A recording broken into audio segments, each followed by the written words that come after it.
girl, girl. All right, everybody. Welcome to the Art of House podcast, episode 3. We have DJ Kemit with us today. Hey, man. Welcome, man. Thank you, bro. Yeah, Thank you. It's good to be here. It's like Groundhog Day. Yeah, I know, right? Huh? It's great having you. So good to be here. Yeah, so this one right here, everybody, just so you know, his flight's leaving in 10 minutes. So we're going to make this very, very quick today, but we do want to ask you a few questions, get to know you a little bit. Awesome. So the first thing, Speed podcast. Speedy podcast is what we're doing today. So I guess the first thing I want to ask you is, when I think of you, man, I think of like I don't think of house, I don't think of hip hop, I don't think of neo soul, I don't think of all these things. I just think of a music lover. So this is a question I always like to ask, like, you know, tell me some of your earliest memories of music and what really made you, what clicked with you to make you want to make this your life. Wow. I think some of my earliest memories, and I'm trying to do this as concise as possible. Wusa. Yeah. So yeah, my parents and my brother, you know, I had an older brother, 13 years older. So he was into a lot of the doo-wop, the dramatics, and Yes. Blue Note, not Blue Note. Oh man. Dramatics. Oh, anyway, my mind's yeah. all over the Oh, place. it's okay. But a lot of the early doo-wop groups, Stylistics. Mhm. Of course, I'm still trying to find the blue whatever. But he liked a lot of doo-wop, and then when like P-Funk and James Brown, he was into all that stuff. My dad was into the blues and some jazz, and my mom liked the crooners. You know, Johnny Mathis and people like that, Jackie Wilson and all that stuff. So all that was an influence. And then, like, you know, the Prince stuff just took it off. And I was like, that's when I really wanted to start making music. Yeah. Prince, and then the house music sound that was coming out of post-disco out of Chicago. Yeah. So yeah, all that, you know, where I was like, I want to do this. You were Great. in Chicago when they did the big disco explosion over at Comiskey, right? I grew up in Milwaukee, but yeah, I definitely Yeah. remember all that because all that reverberated too. And what's funny about that story, it had nothing to do about disco. Yep. The guy at the It's just a station radio. lost his job. Yeah, his And rock station. Right? They were Yeah. changing the format over Yeah. to disco and soul, and he was pissed off. But as we know, that it got kind of, you know, not kind of, it got very racist. It got was less very- than just Well, disco. people brought That in was like the- all the black artists. It wasn't even disco. They're Yeah. bringing in jazz, blues, Yes, whatever. anything brown or black, it was on that. It was pretty much, it was the whole Donald Trump phenomenon.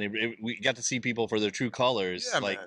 yeah. But Yeah. the one thing, the good thing that Point. came out of Yeah. that though was that was the day that house was born. I think, you know, even though house music wasn't playing right there and then, that death allowed the Sparked. birth of house. Yeah. Good point. Very, very. I like that, man. Good point. So what are your, you know, since we're more of a house music based, you know, collective, what we're doing here, what are your earliest memories of house? Because you were there in the early days. I mean, right Yeah. in that area. So I mean, I was very fortunate. My parents are from Pine Bluff, Arkansas, and like I said, you know, they moved in to Milwaukee, and so we used to drive from Milwaukee to Pine Bluff 2-3 times a year, oh wow. and that's straight through Chicago. Yeah. Right. And my dad always timed it where we would go during the night because there would be less traffic, and by the time we get to Arkansas, it'd be like, you know, nice afternoon type vibe because it was a good like 10-hour hit. You know what I'm saying? Yeah.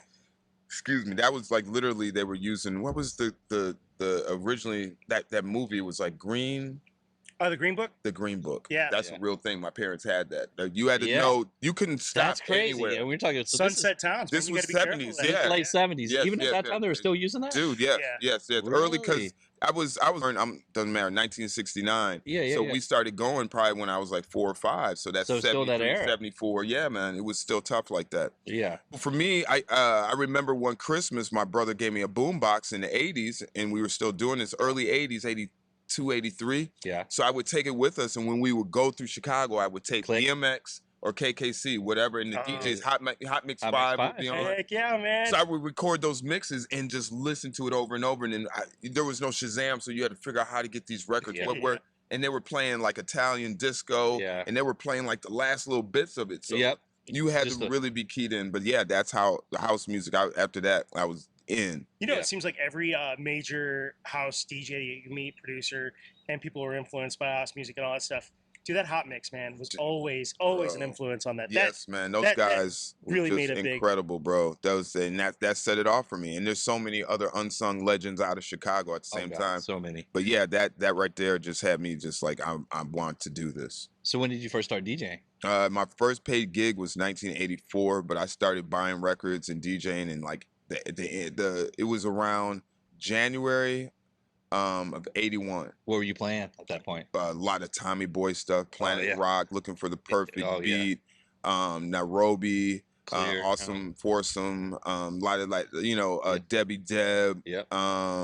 Pretty Tony. Mm-hmm. So all that electronic with freestyle and all that Yeah. type stuff. So yeah, I was playing all that stuff, and then because house was that too. Yeah. House of course, was not formulated. Right. So yeah, house, house was Donna Summer. House was Diana Ross. House was Sylvester. Well, that's what Diz was talking about when we interviewed him as well. Is that house is that feeling? House is that groove? You know, Deep house used to mean disco when I came up. You know, even when I was like at Howard, in the late '80s, early '90s, the Chicago cats called deep house was disco. Yeah. So that's it. But change, put a label on something and keep it moving. Yeah. And just for the sake of time, I wish we could go more into that and hear more about this because it's very interesting. But so, I think when people think of DJ Kemit, they think about Atlanta. So tell us about the Atlanta years. Like, how did you end up in Atlanta? And tell me about, I guess, your experiences coming up there. What was the house music scene like when you first got to Atlanta? Wow. Okay, so how I got to Atlanta was, so I was springing off of this period of electro in Milwaukee, and then a good friend of mine, Aubrey Smith, put me together with another DJ who was putting together a crew that was like Stetson Sonic. Oh, yeah. So we had two DJs. We would run 4 to 6 turntables. We had a MC that was a radio host. Okay. And then we had 2 rappers, a female rapper and another TA the Wiz, Lee Trance, Pinky D. Yeah. And then we had a Jordis and a guitarist. Oh, nice. And we used to do college gigs and all these big outdoor stuff. I was in Yeah. clubs when I had no business doing it. So I was like 15, 16 in high school doing this stuff. And so we told each other, look, when we got to college, and we had our own record label, we had distribution through Juan Atkins, and we were producing hip hop groups in Milwaukee. So we told each other, hey man, when we went to undergrad, look out for the other. Long story short, this guy, his name's Todd Thomas, went to Atlanta. I was in DC at Howard. Yeah. And he got a deal, basically Speech. Yeah. That was his recording name, Arrested Development. And I was finishing up my journalism degree at Howard, and I got a call like, we're going out on the road, we got a deal, because we were gonna look out. And I was like, bro, I'm about to go work for this newspaper. I had something lined up at USA Today. I was a copy editor. Yeah. And I was like, how much? And it was double what I was making. So that's how I got to Atlanta. When I got to Atlanta, the scene. So you were making a conscious decision for a career, and you're like, well, money. Yeah, bro. I was like, I got to eat. You know what I'm saying? That's what it was really about.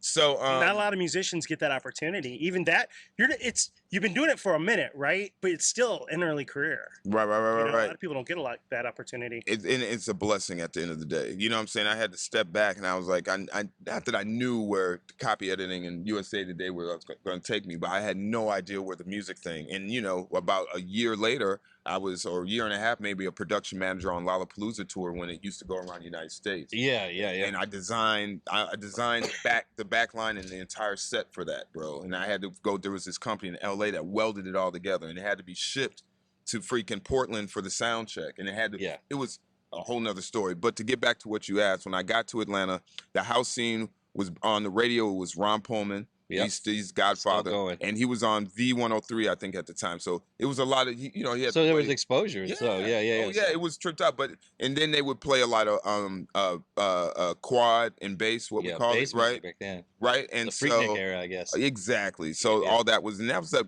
almost hitting the tail end of it. I think Freaknik probably ended about the time or a year right before the Olympics in '96. Yeah. But but especially on the underground and the listeners supported, and the college stations to this day still play house in Atlanta. So there's always been, but the clubs in Atlanta having such a strong gay scene, the clubs were banging the house like crazy. You know what I'm saying? We had a Trax in Atlanta that was at a spot called the Warehouse that's no longer there. Okay. And then there's other clubs that were going on even before I got there, because I didn't get to I didn't get to Atlanta till '93 February. Okay. You know what I'm saying? But I had been there before, just in and out, like working with speech or Arrested Development that summer before, I think. 'Cause Yeah. I got there that winter, February. So that summer before I was there and just driving around learning the city. Was that kind of like where you started getting into your major production kind of mode? You know, doing stuff with like Arrested Development, and I think you did some stuff with like Janet Jackson, right? Well, the Janet Jackson thing was two parts. When I was a production manager still with Arrested Development, Janet Jackson tour, and I got an offer to come in to audition to be a production manager for a tour. Oh, wow. I never got to work with Janet. She did come to like MJQ when we would do our deep house night there, and she would come get her groove on after a show. Yeah. That was the big thing too. Like when Mariah Carey, like her dancers and some of the other bigger performers, when they came to town after the show, even Alvin Ailey, they would come to the house gigs and get their groove on. And so that was, for us, we'd be like, wow, that's Janet Jackson and dancers, or Alvin Ailey dancers. Yeah. Yeah, So, we'd run in that in Chicago all the time. There it We would is. have those parties, and you know, we're doing like these shitty warehouse parties, Right. you know, and stuff. And next thing you know, fucking RZA and Wu-Tang shows up just to like jam out with everybody. Yeah, man. Because they know. I mean, that was the one thing we keep saying, right? House is a vibe, man. House is a feeling, and everybody craves that, right? You know? And during that period of time, you have to also understand that when we were traveling and all these groups were traveling, once you hit Europe, the main thing was house. Yeah. And it wouldn't be soulful, but it was house, tech, or whatever. Yeah. And so you were already into it, and most of the larger artists had house remixes playing over there. They would play the house remixes before they play the R&B version on the radio even. So, yeah, the culture was there. So, Kemit, we got about 4 minutes. Yes, sir. And I think, you know, one thing I would like to ask before, you know, we wrap up is, you know, what do you think about playing here at the Garden Club? And, you know, when are you coming back, bro, so we can have a little longer chat? Got to. So let's work backwards. As soon as I can get back here, I'm coming back. Like, even without the gig, and that speaks to your first question, how did I like it? Man, it just blew me away. You know what I'm saying? And I'm not even going to tell people where it is at, because if you say it, it's going to be like, where? You know what I'm saying? Like what you're saying. But literally, when you pull up, you're like, oh, maybe we're going to get something to eat first. And then get out the car, and the music is warm, and you know, it's not all, and it was soulful. And then we walked in, and just the vibe, man. And that's just walking into like the bar and grill area. Yeah, and it's place has great energy. It's deep. You know what I'm saying? There's a whole DJ setup in there with a banging sound system, and then you come outside on the patio. And that crowd, man, that crowd is into it. Man, that's the thing, like all the love and everything. And you know, then you start thinking, oh, I'm in the Appalachian Mountains. And so you start thinking about that vibe as well. And then this is in a valley, and when I flew in, you see all the rivers and how the land has that Patagonia effect, what we were talking. So it's just a vibe, and everybody is so warm. I can't tell. I mean, I had just such a great time, and the reception was awesome. And as soon as I can get back here, I'm here. You know, you always got a place here, man. You always got a place here. Thank you, man. I think Diz said when we had him, he was talking about the vibe of this event, and the way he said it, he said something along the lines of, you know, hey, to me, this seems like it's a boogie. People come. It's not about. He said a lot of times the events he plays, he feels like a monkey in a cage. And that was this everybody's looking. Everybody's just staring at him, taking pictures. He's like, here, it's just more like a vibe. People get their wiggle on the dance floor, go get a drink, go to the bathroom, talk to the friend. All right, I'm gonna get back on the floor for a minute.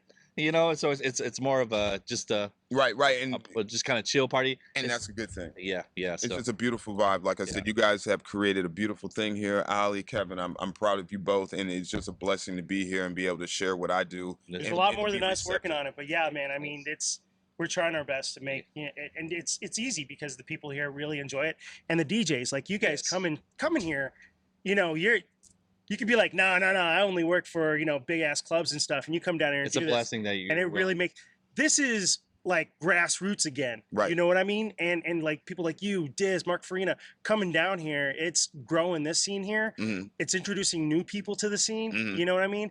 And the thing is, you guys get introduced back to that vibe. Like it's kinetic. Like it works in everybody's favor. You know, everybody walks away blessed. The crowd, that's, you know, the scene, us, because we're getting exposure and the energy. It uplifts me. Like it's gonna make me go home and produce music again. So it's a beautiful thing, man. You guys do I get copyright notes on that? Heck no. Well, anyway, let's shut Ollie up. So we're gonna close this down. Thanks again, man, for taking the time to do this for it. It really was a blessing having you. Appreciate you both. Yeah, awesome. Can't say how much we appreciate you coming. So it's a blessing. All right, everybody, we're gonna wrap it up. Till next time. Hope you guys enjoyed this short conversation. Yeah. All right. right, man. Beautiful, man. That was quick. That was quick. Yeah, I appreciate you guys, man. Try to hammer it in there. Yeah, how we doing? App telling me 115. You're gonna do what you gotta do. You guys are awesome.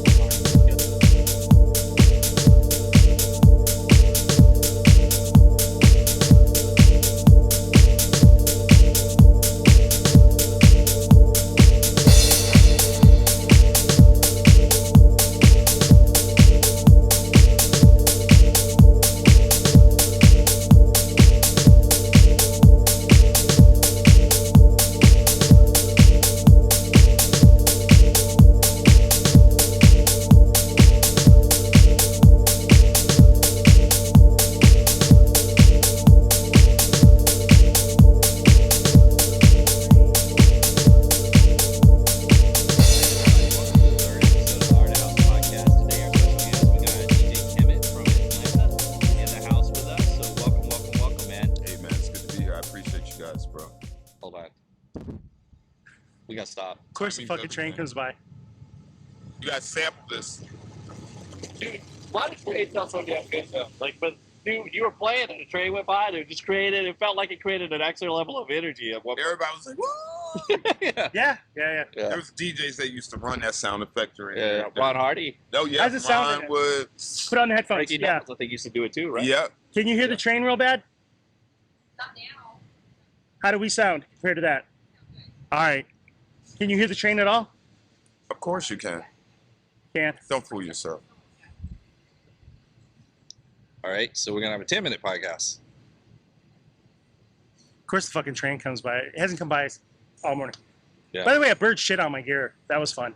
Are you serious? Yes, you're going to have a great day. I cleaned it up, dude. And I have a real weak stomach, so I'm like, ugh. It's shit on where? What part? It's just shit on my gear over there. Oh, no, I thought you meant on you. No. I would rather have it shit on me than my gear. No, I'm saying it would have been lucky if it would have been you. So Yeah. It's not lucky if it's on your gear. So sorry Yeah. about that. Were you able to see what type of diet the bird had? Was it berries? Like, was there a lot of seeds A in lot it? of seeds, yeah. Does everybody's level sound consistent? Like when we're having a conversation? I don't know. Ask him. He's the Right now, just to get through, I'll show you other stuff next time, but right now, just get through it. What's the evening house? Watch the closing doors. Stopping on 13th and 4th. Yep. Stand away from the doors. B-roll. At least we could have that. Yeah. Next stop, Atlantic Station. All right. Let's Watch the closing doors. All right. And in 3,